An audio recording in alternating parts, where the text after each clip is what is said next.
all-time thing. We made that very famous. One of my favorite tunes. I'm really disappointed how much I can see a people in here. What are you guys doing? Okay, that's very good. We'll go with that. Alright, here's about Marvel 2.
Right, this tune is by Mr. David Brother, who is basically the Caribbean version of Bruce Springsteen. It's a pretty big deal. This is called Bacchanal.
Keep watching, I guess. I'm gonna go live here from 6 o'clock. So, but that's 6 o'clock our time. That's 6 o'clock tonight. That's 6 o'clock. So now it's 3:25 here, so 4:25 there. We're gonna hit. Thank you very much, David Brother.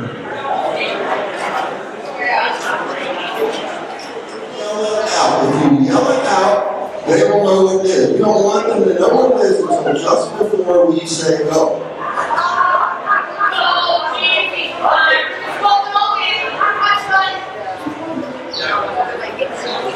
Imagining, okay, so the boyfriend wants you to take something.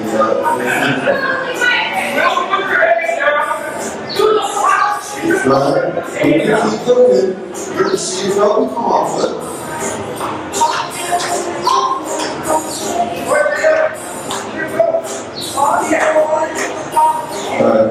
Push it back. Okay. Yeah, all right.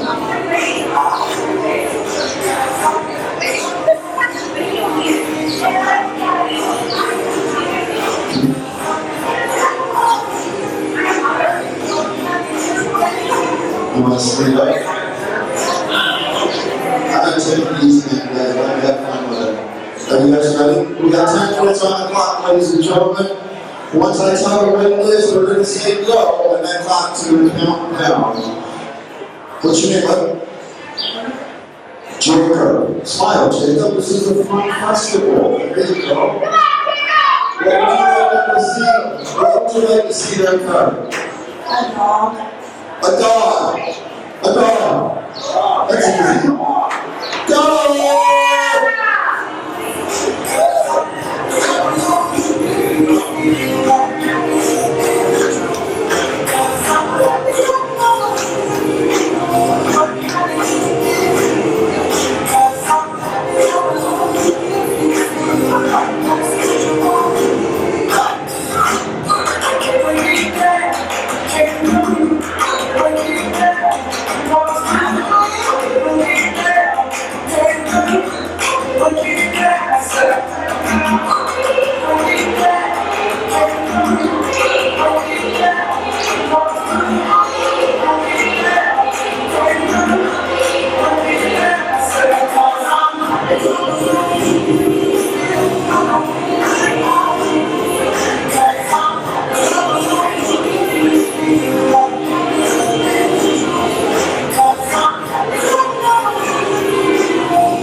he's got are what we call the industry semi-pro sand sculptors. They compete in several amateur contests around the United States when they were invited to compete at the advanced amateur, or we sometimes call them semi-pro. These are sand sculptors that are very good sand sculptors but don't necessarily do it for a living. Okay? So their goal is to work hard, play in the sand, and be invited to compete as a master sculptor. So,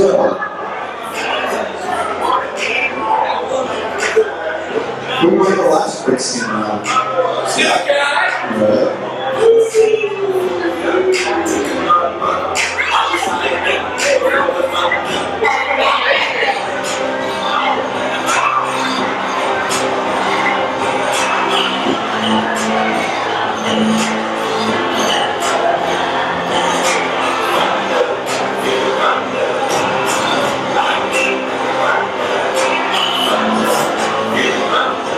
If you look at this time one more time, I'll make it up to 5 minutes. I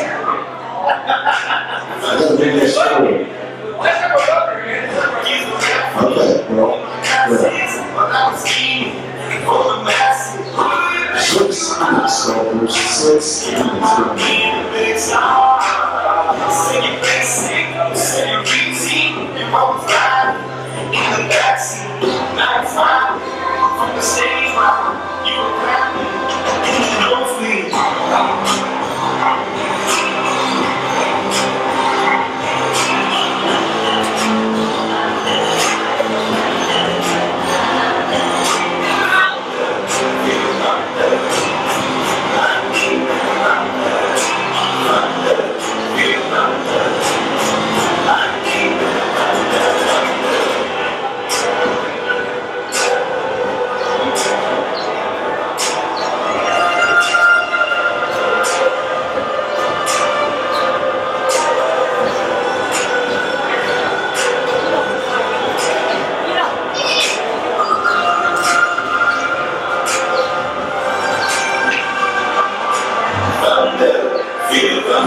Up in about 4 minutes. 4 minutes and 8, 7, 7, 6, 4, 3, 2, 1. 4 minutes.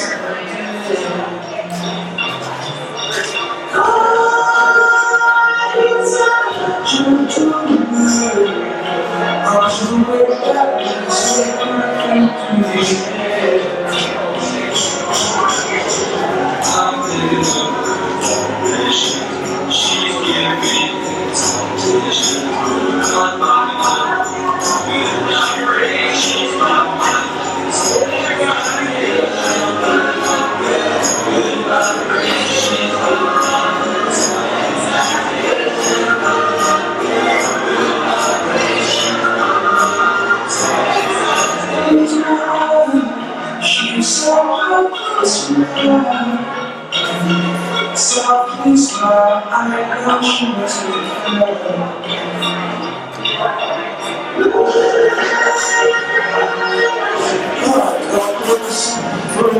Ladies and gentlemen, you just joined us. On your left is Donnie Wilson from Melbourne, Michigan. Your opponent, Scott True from Grand Rapids, Michigan. They're carving a dog in 10 minutes, and they have under 3 minutes remaining.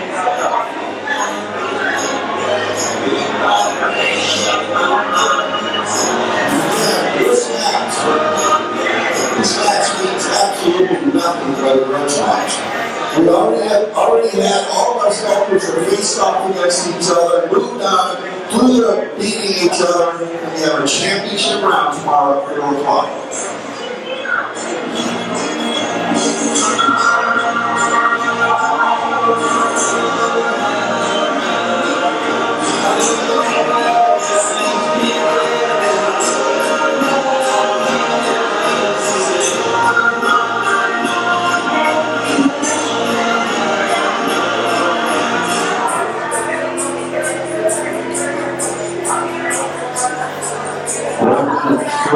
Thirty seconds. We now have 10, 8, 7, 6, 5, 4, 3, 2, 1.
Stop and stop.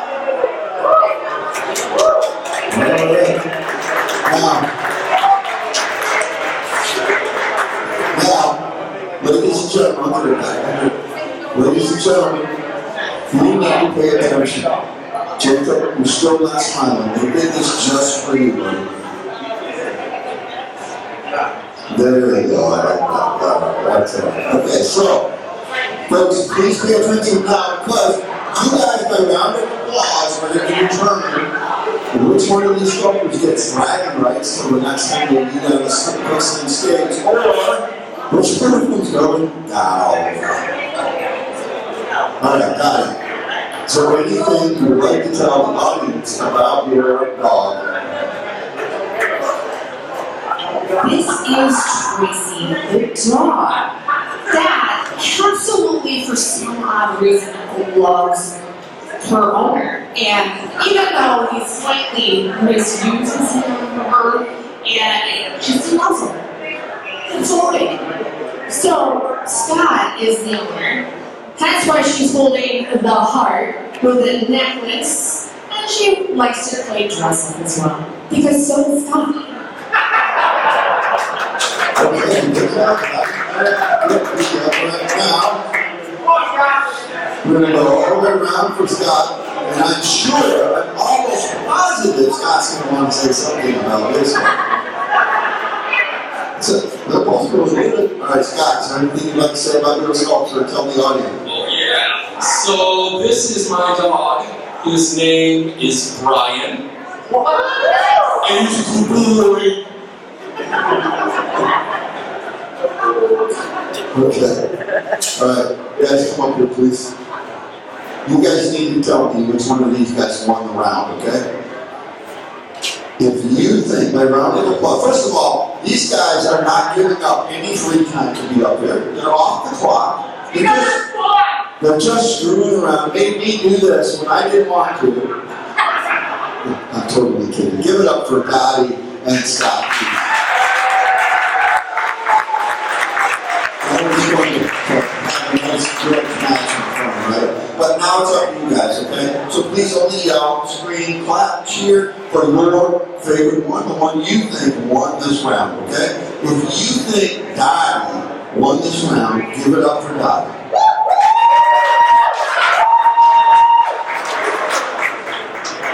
And if you think Scott won this round, give it up for Scott. Congratulations, Scott. Nice job, guys.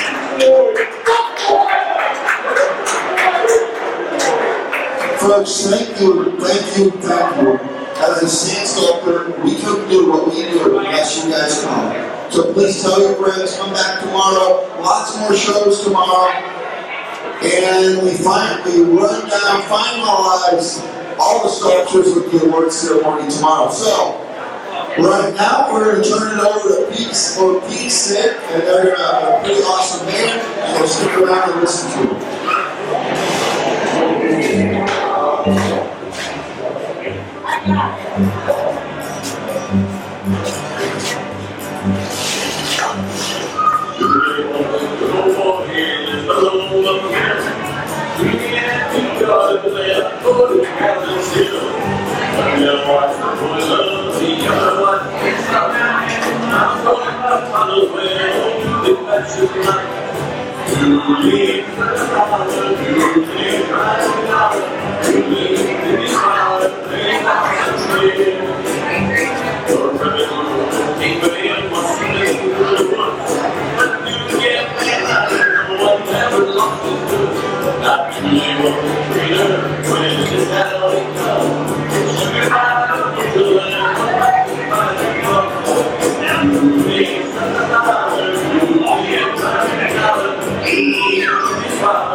I think it was always supposed to be like 65 today. It's gotta be 90.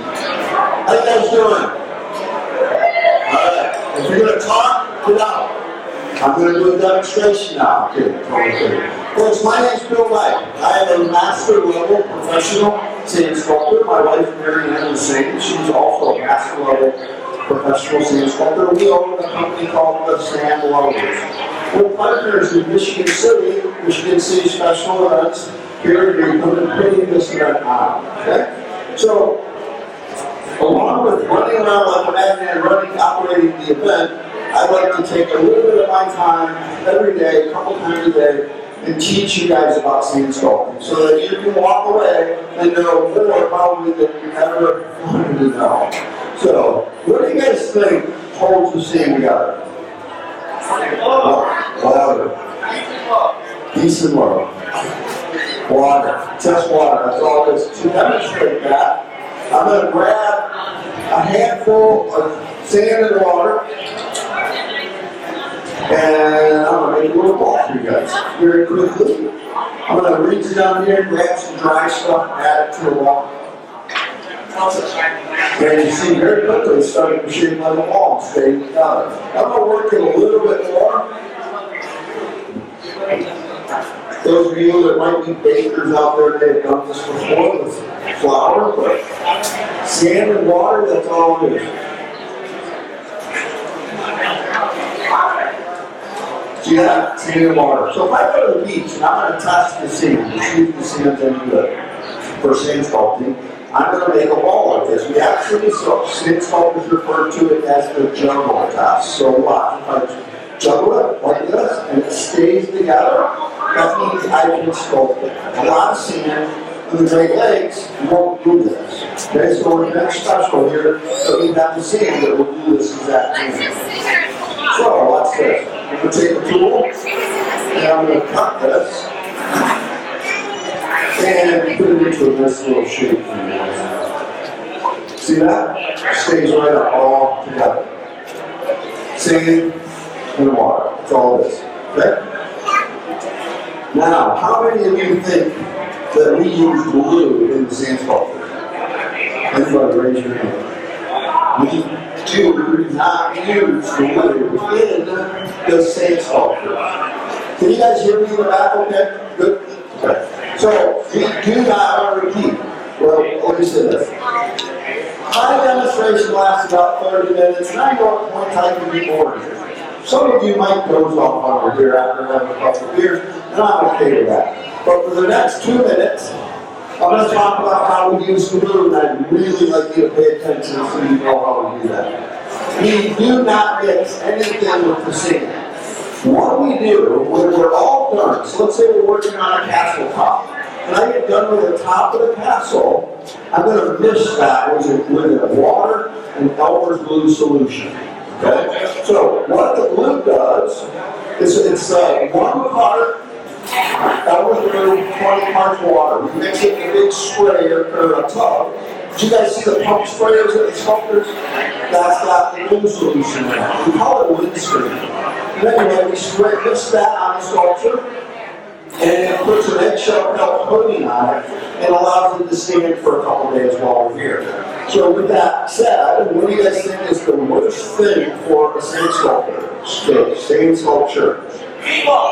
Rain. When people jump people specifically. It's actually when a day like today is the worst day for sand sculpture because it's sunny, the wind's blowing a little bit, and it's just literally sucking the moisture right out of that sand sculpture. So when we put the Elmer's glue solution on it, it puts an eggshell coating on it and literally locks the moisture in. Okay? It doesn't do anything for helping with the rain. Why? Because the glue is water soluble. Okay? Why do we use Elmer's glue? Because it's environment friendly. It's not going to hurt the beach. I don't want to destroy this beach because I don't know to come back next year and do this event again. So I always want to take care of the beach. So,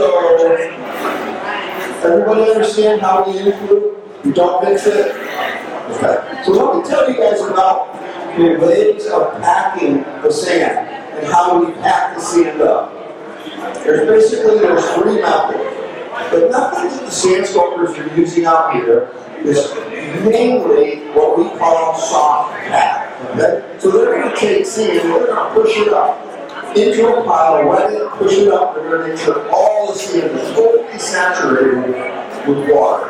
Push it up into the shape that they want, and then get out their tools and start carving it. That's called soft pack. Then there's hard pack.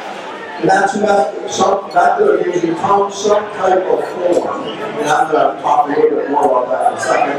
And then the last method would be wet stacking or hand stacking. You ever seen how I took the wet sand and made a ball? And there's a method that you can use to stack the sand that way. And I'm going to actually show you guys how to do that. But for the moment, the easiest thing I can do to show you what hard packing is, how many of you have used one of these?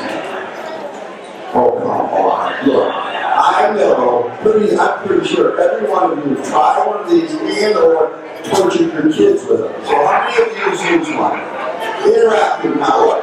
So, what happens when you fill these full of sand and throw it down on the beach? Time the heck out of it, take it off, what happens most of the time? Half of it sticks in there. They're junk. We don't buy them. The reason is the air traps the sand inside of it. Get rid of them. Those, put a story, get a bucket will work. This is a 1 gallon bucket at the bottom of it all. See that? Turn it upside down, you can, and I'm going to tell you how we do it. You pack it full of sand and water, and then you can remove it and you have a cylinder of sand to start putting it. But, let's see, any size bucket. Here it is. Well, that's from our quicksand show. If you haven't seen it, this was a unicorn, and it was part of a 10-minute sculpt off, the speed sculpting show. The audience chose a subject, actually a young lady, very young lady, 85 it, said, I want to see a unicorn, so pick a unicorn. And they did it in 10 minutes. So if you get a chance to see that, it's at 5:30 and 6:30 today. This is a 5 gallon bucket that we tapped off. So you want to put it up here on the sand, put it flat, and then you're going to pack it full of sand and water. How do you do that? It's very much the same here as it is out there. The only difference is here, it's a very small scale. Out there, our sculptors have about 8 or 10 tons of sand. Okay? So if you're going to put it in a form, you're going to mix about 2 or 3 inches of sand in the bottom, then water, and you're going to mix it up. And then you're going to pound it, like with your fist. With a big bucket, little kids can get inside of it. Up here, we use a piece of 2x4, like this, and we just pound it. Stomp it down in. So again, a couple inches of sand, water, mix it, and then compress it. It's all about compressing the sand into a form or into a shape. That's what holds it together. When you're all done, you have to wait a few minutes, and then you can remove the bucket form, and you have a cylinder of sand if you start carving. So, if you look at it, I have this bucket, 5 gallon. There's a 5 gallon bucket. Here's a quarter gallon. What's that look like to start of? A castle, right? It looks like the start of a castle, right? All right, let me show you guys a little trick. You can take home. Y'all know what this is? A funnel. Right, so you can use any funnel, any size funnel will do exactly what I'm going to show you. I got damp sand up here on the stage. And put it in there like ice cream cone. Just smack it down in there. Now when I turn it over, it doesn't have, it's not going to come off because the air is holding it in. But the cool thing about a funnel has the nozzle, I can blow in there.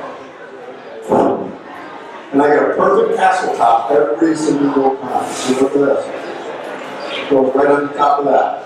So what you do, go find a bucket, cut the bottom of it off, and then find a funnel that matches the size. And you can make a cool castle very, very simply. Even a hard plastic cup from 7-Eleven or whatever, even that will work to pound up sand with. Let's see, wet stacking. I want to show you guys a little bit about wet stacking. To do that, I'm going to have to hurt this little guy here. Oh, that's alright. I always say, if I get attached to anything other than a good photograph, I'm going to have a pretty miserable life. Don't worry. So you know these sand sculptures, Monday morning, we're going to put the beach back exactly like we found it. We have a permit to do this. Our permit says within 24 hours of the event ending, we have to put the beach back the way we found it. So by Tuesday morning, if you come down here, it'll look like we were never here. Alright, so this is called wet stacking, folks. And basically it is taking wet, soupy sand and putting it into stacks and then carving them. So I'm going to grab some sand off the stage here, put it in my bucket, and then I'm going to grab a great handful of it. Wet soupy sand right up on top, drop it, put my hand flat, and go like that.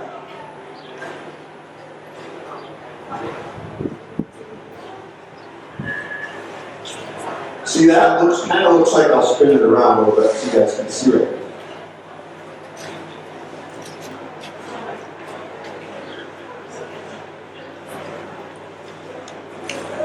Look, anybody can do that with a little practice, right? You guys can do this if you want. Just gotta get out there and try it. So, I stacked it up, and now, well, you know what? We got this cute little unicorn. It came from the last quicksand. I'm gonna give it a really big horn. Again, folks, it's just sand and water. There's no tricks to it. A little bit of practice of using the right tools. And I should be up more of a point there.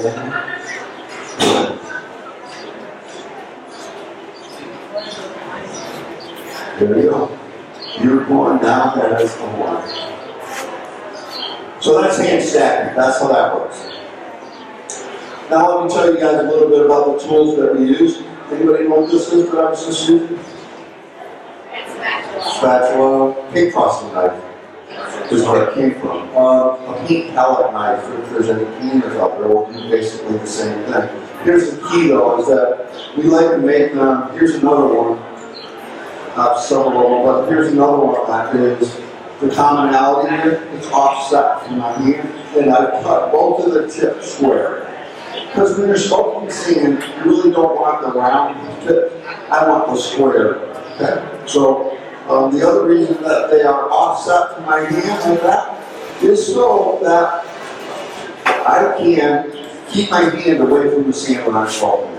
Alright? So if you get into sand sculpting, something to think about. The most common tools that we use as sand sculptors is concrete trowels. So if you walk out there and look around, you're going to see pretty much every sand sculptor has some type, very similar type of concrete trowel. That's the most similar. Now, I want to show you, so I own a sand sculpting company, right? So naturally, I sell sand sculpting tools. But I don't want you guys to go out, and I'm sure I'd love you to go to my website, which is thesandworkers.com. and spend a bunch of money on tools. But I'd really like you to experience sand sculpting with everyday common tools, and I'm going to show you some of those that you can do. So, we get asked all the time, how do we get things so flat? And there's a couple ways of doing that. There is, in my case, because I have been doing this for about 20 years, I can take my trowel and literally, without even looking, know that I'm getting it flat. But see, when it gets flat or square or clean, watch when I go down, and then I backblade it. Down, backblade it. It's clean. It takes years of practice to get that right, okay? So you don't have to worry about that. All you need to do is get a couple little tools. And I'm going to mess this up a little bit just to show you. There you go. So I'm going to take a paintbrush, just like this. Normal, everyday, 1-inch paintbrush. Watch. Brush away that loose sand and smooth it out. Then the next level I would go to a makeup brush. So this is a big, fluffy makeup brush, and it works really good for brushing away the loose sand. See that? Okay. The next layer would be a feather duster, plastic feather duster. Real feather dusters don't work. Watch. Those of you up in front can see the sand flying around as I brush it, and you can see that how smooth it got. Okay? That's how we get things smooth. Here's a trick for you. I mean, those are three things: a paintbrush, a makeup brush, and a feather duster. You could probably go to Ace Hardware and buy for under $10. Okay? So there you got tools to throw in your bag. So, anybody know what this is? Furniture slider. It's a do-it-with-it. You put your 4 legs in your couch on and your 4-year-old. You push it all around the room. It smooths the sand, damp sand, and I'll show you right here, damp sand. I can smooth it right out. It works really good for smoothing sand. So if you take this, put 4 of them in your beach bag, or a couple of them, next time you go to the beach and you're bored, pull them out, give them to the kids, And in the damn sand, you can write your name, you can make flowers, you do all kinds of stuff by smoothing out the sand. For very little money. Let's see. I want to show you guys a trick. Alright, so, let's see. Put some tools back here. Check this out. This is called a loop tool. It's an amateur sand sculpting tool that we sell as part of our amateur sand sculpting kit. Okay? And what it does is it makes lines or windows in a sandcastle.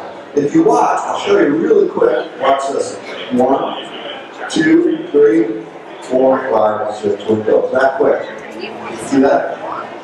So right tool for the job is what I'm trying to tell you. But you don't have to go to my website and buy this. What you need to do is go up. I went right over there and stole this plastic spoon.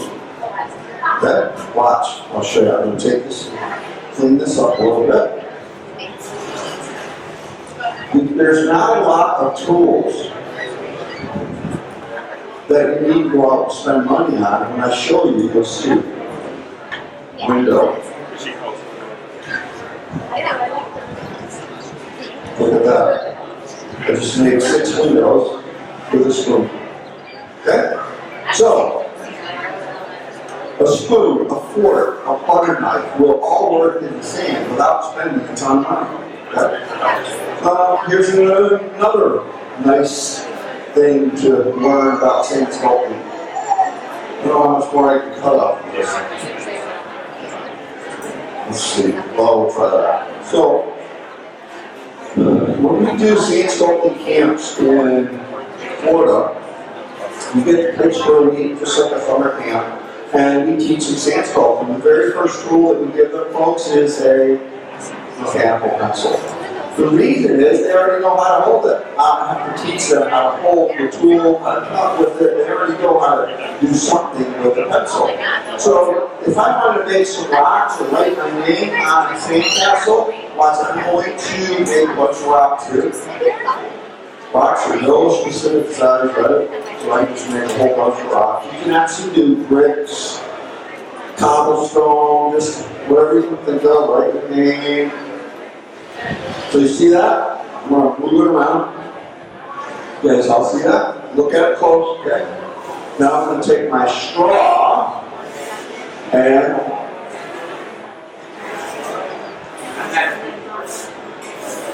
I blew away all the loose sand. Now you guys look at it. See how much cleaner it looks? So how many of you noticed or saw the sand sculptors out there wearing a straw around their neck? Anybody? And she think they had a drinking problem?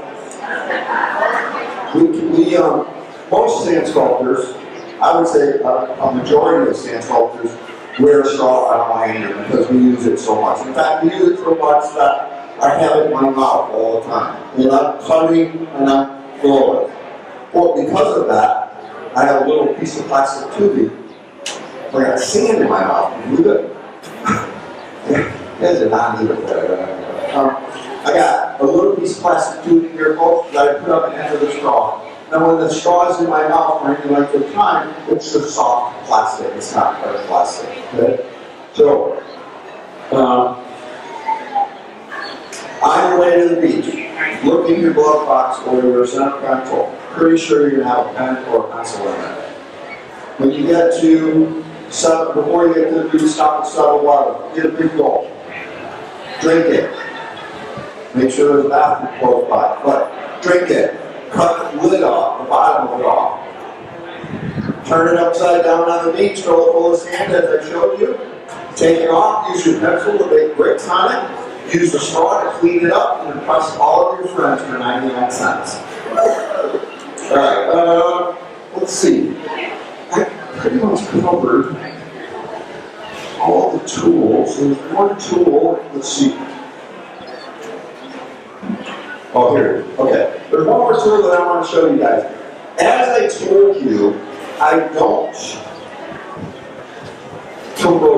we don't promote our sand sculpting tools in an event. Now, I could And I'll show you that I have a bunch of spatulas up here because I always have sand sculptors come up and say, "Do you have any tools?" So I have them. But I'm not promoting them. There's one tool that I promote. And the reason that I promote it is because I believe that I can literally give this to anyone and they can go on the beach and create something in the sand. That's going to inspire them to see what's next. It's called a sand shaper. It comes in a set of 4.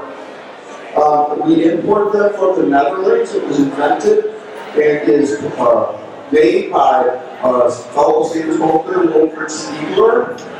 And this thing makes perfect balls or spheres in the sand or snow. I think it works better in the snow. But if you watch, I've set this down and I'm just making small circles. I've had people say, "Oh, that was in the sand." No, let's stick to it.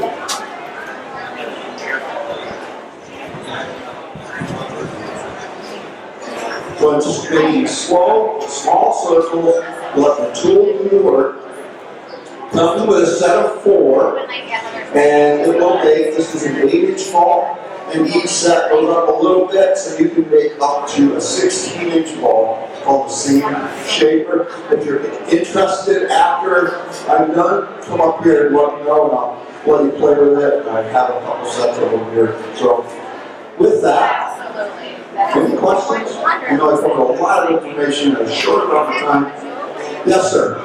Do you ever color it, like with color or anything? No, we never color the sand.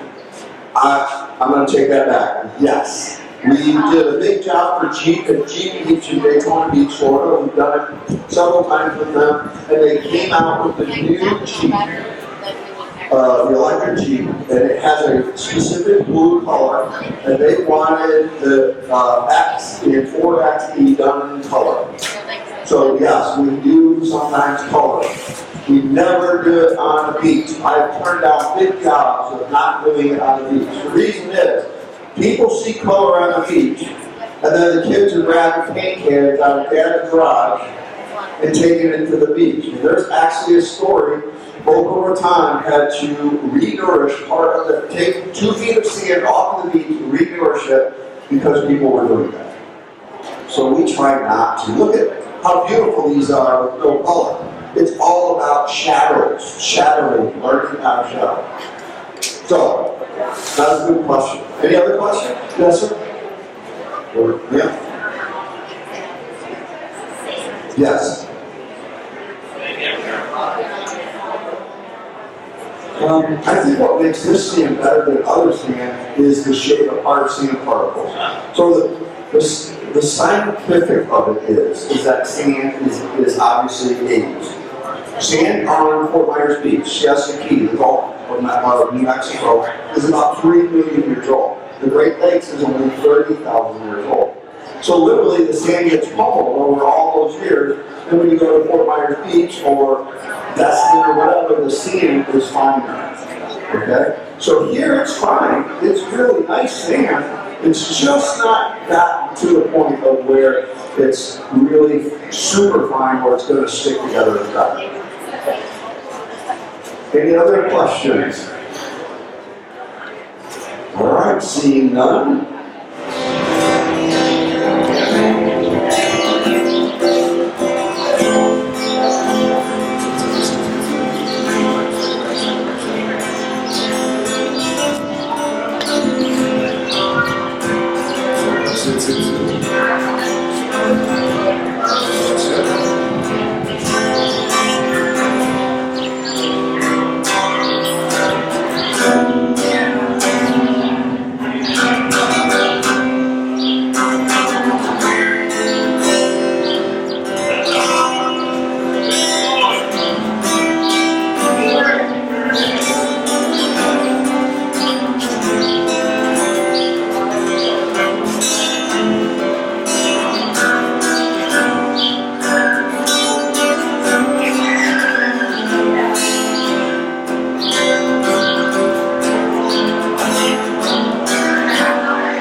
Yeah.